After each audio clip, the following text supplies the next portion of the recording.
how many credits they earn when they. Let's just go through that and then go to the So we have a spreadsheet here. Yeah, it's a very simple example. Obviously, there's a lot of other drivers for credits when you play the game, but the major changes we've made is to the actual salary, the soldier salary.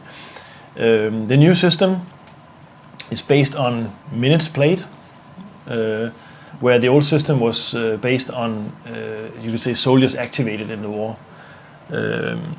And that the old system that caused players to prefer short matches, because that was where you would get paid the most per minute of game time. Because you get paid the same no matter how long. Yeah.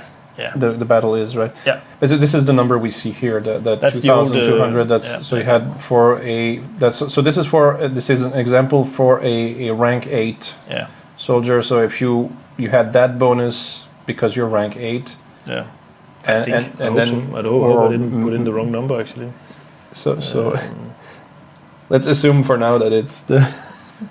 Well, I guess if you can quickly verify that it is the. You'd say this new the numbers here would show that with the this is an example where you play for 30 minutes with a rank 8 character. The old system would earn you 2,200 credits, whereas the new one where you would earn you 6,414 instead. Because you would get basically this amount, which is the time played multiplied by this new multiplier, which is as we see that in the old system that did not exist. Yeah. Now you have this multiplier, which is for time played. Yeah. And this is your basic salary for 30 minutes. So I see that you made it dynamic. So if we change the values, like so, if I have one rank 8 soldier that plays for a whole hour, then the difference is significant. Let me see.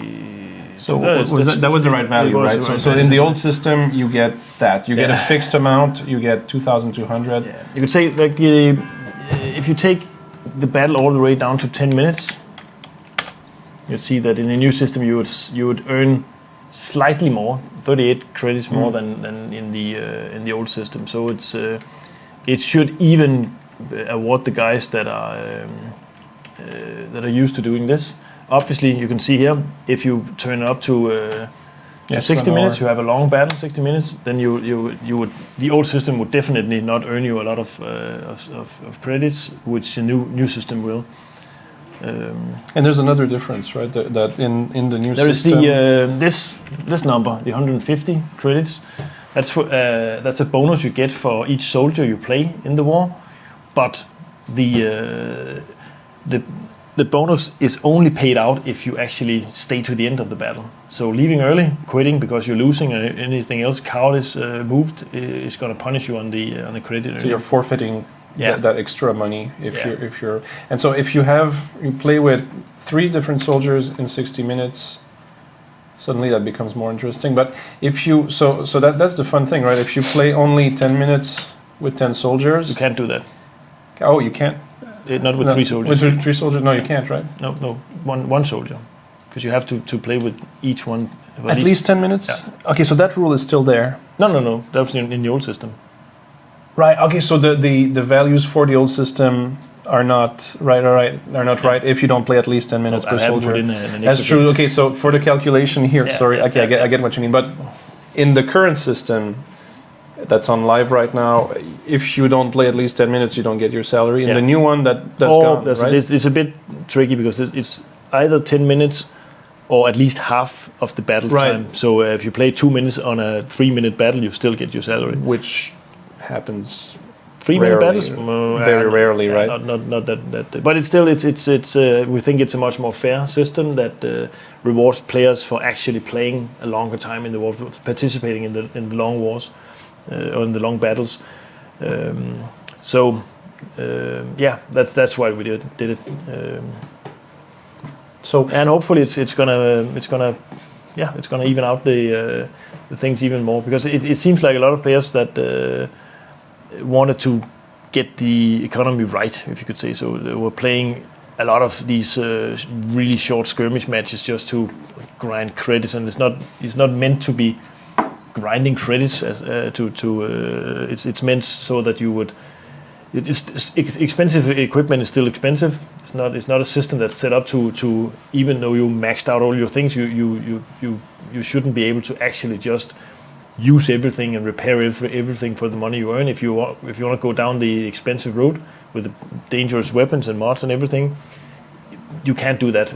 I think unless you're really good at playing. Okay, you can't expect to break even if you have only the best equipment, and you can't expect to break even with that.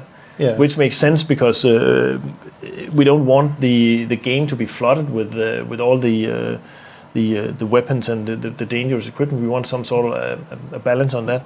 It's sort of like the same thing as you can say like in a really old school single player shooter game where you when you get the cool weapon, you get it only with 10 shots in it, and along the road you stacked up on pistol ammo. You have 2,000 pistol rounds left and only 4 rockets, super rockets. Or whatever.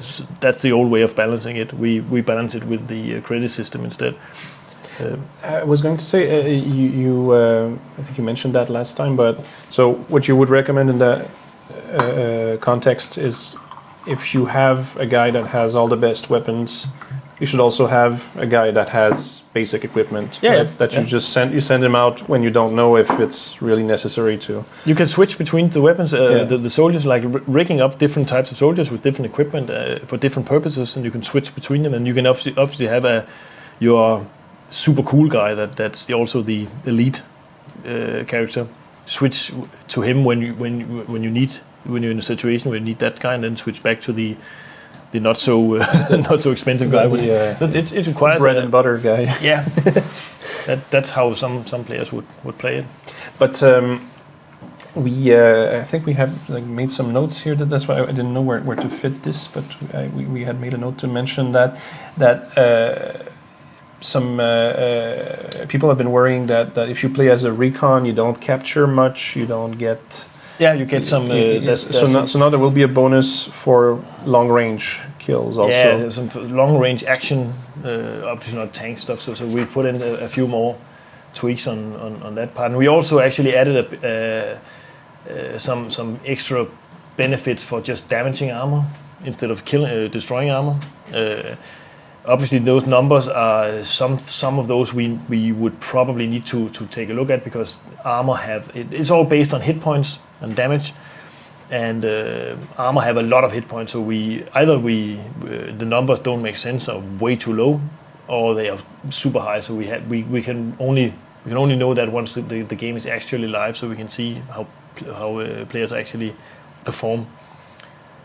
Because you mean if you added just a multiplier that says okay for each 1,000 points of damage you do to armor you get so much. Yeah, for each point of damage. But if an armor if a tank have 5,000 hit points, then it's obviously will give you a lot more because the anti-tank weapons are based on penetration.